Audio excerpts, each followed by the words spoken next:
Welcome to Learn in Simple Way. இன்னைக்கு நாம பார்க்க போற program count the occurrences of each character in a string. For example, hello அப்படின்னு ஒரு string எடுத்துக்கிறேன்.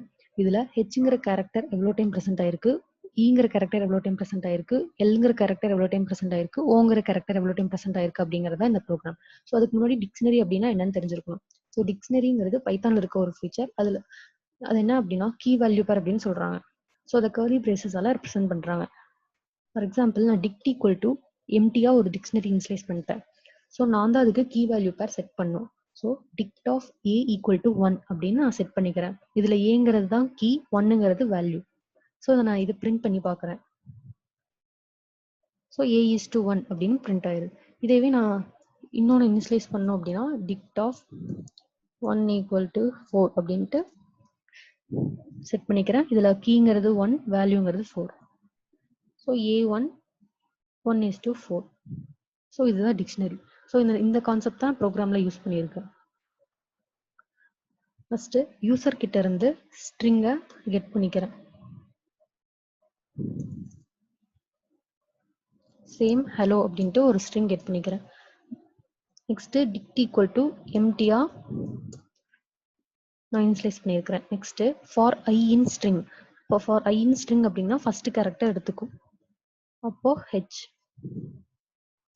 Next if I in dict, ஐங்கிறது H வந்து டிக்ஷனரியில் இருக்கா அப்படின்னு செக் பண்றாங்க. ஹெச்ங்கிறது டிக்ஷனரியில் இல்லை. ஸோ என்ன நடக்கும், எல் ஸ்டேட்மெண்ட் மூவ் ஆகும். So dict of I equal to 1 அப்படின்னு இங்க இனிஷியலைஸ் பண்ணிக்கிறாங்க. டிக்ட் ஆஃப் ஐங்கிறது இப்போ H equal to 1. Next for loop increment ஆயிட்டு நெக்ஸ்ட் கேரக்டருக்கு மூவ் ஆகும். நெக்ஸ்ட் கேரக்டர் என்ன, ஹெச் முடிஞ்சு. Second character E. So E. Next if I in dict அப்படின்னு செக் பண்றாங்க. இஃப் இ இன் டிக்ஷனரியா அப்படின்னு செக் பண்றாங்க. இப்போ இல வந்துட்டு ஹெச் மட்டும் தான் நம்ம ஸ்டோர் பண்ணி வச்சிருக்கோம். ஸோ இஃப் இ இன் டிக்டா அப்படின்னு பாக்குறாங்க, இல்ல. ஸோ எல் ஸ்டேட்மெண்ட் எக்ஸிக்யூட் ஆகும். Dict of E equal to 1 அப்படின்னு செட் பண்றாங்க. Next L. ஃபார் லூப்ல இப்போ எல் இன் ஸ்ட்ரிங்கான்னு செக் பண்ணும். Next if L in dict, L வந்துட்டு டிக்ஷனரியில் இருக்கா, இப்போ ஹெச்இ மட்டும்தான் இருக்கு, எல் டிக்ஷனரியில் இல்லை. ஸோ எகெயின் எல் ஸ்டேட்மெண்ட் தான் நடக்கும். Dict of L equal to 1. Next again for loop இன்க்ரிமெண்டா அடுத்த கேரக்டர் என்ன, எல். இஃப் எல் இன் டிக்டான்னு செக் பண்றாங்க. இந்த கண்டிஷன் சாட்டிஸ்ஃபை ஆகும். ஏன் அப்படின்னா இப்போதான் நம்ம எல் இனிஷியலைஸ் பண்ணியிருக்கோம். ஸோ டிக்ஷனரியில் இப்போ ஹெச்இஎல் அப்படின்ட்டு இருக்கும். எகெயின் இஃப் எல் இன் டிக்டான்னு செக் பண்றாங்க, condition is true. So if case execute ஆகும்.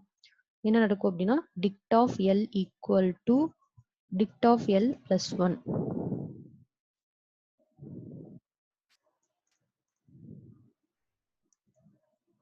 Equal to dict of L என்ன 1. So 1 plus 1 equal to 2. So நம்ம இந்த கேஸ் தான் நம்ம செக் பண்ணோம். ஏன்னா எல்ங்கிறது 2 டைம்ஸ் ப்ரெசென்ட் ஆயிருக்கிறது நம்ம கண்டுபிடிச்சிட்டோம். Next O. If O in டிக்ஷனரியான்னு செக் பண்ணுது. ஓ வந்துட்டு இல்லை டிக்ஷனரியில், ஹெச்இஎல்எல் மட்டும்தான் டிக்ஷனரியில் இருக்கு. ஸோ எல் ஸ்டேட்மெண்ட் தான் எக்ஸிக்யூட் ஆகும். Dict of O equal to 1. So அவ்வளோதான். இதுதான் complete program for count the occurrences of each character in a string.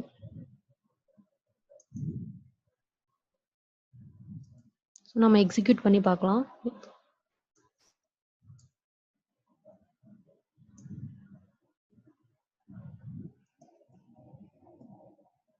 நான் யூசர் கிட்ட இருந்து இன்புட் வாங்கணும். ஸோ நான் ஹலோ அப்படின்ட்டு வாங்குறேன்.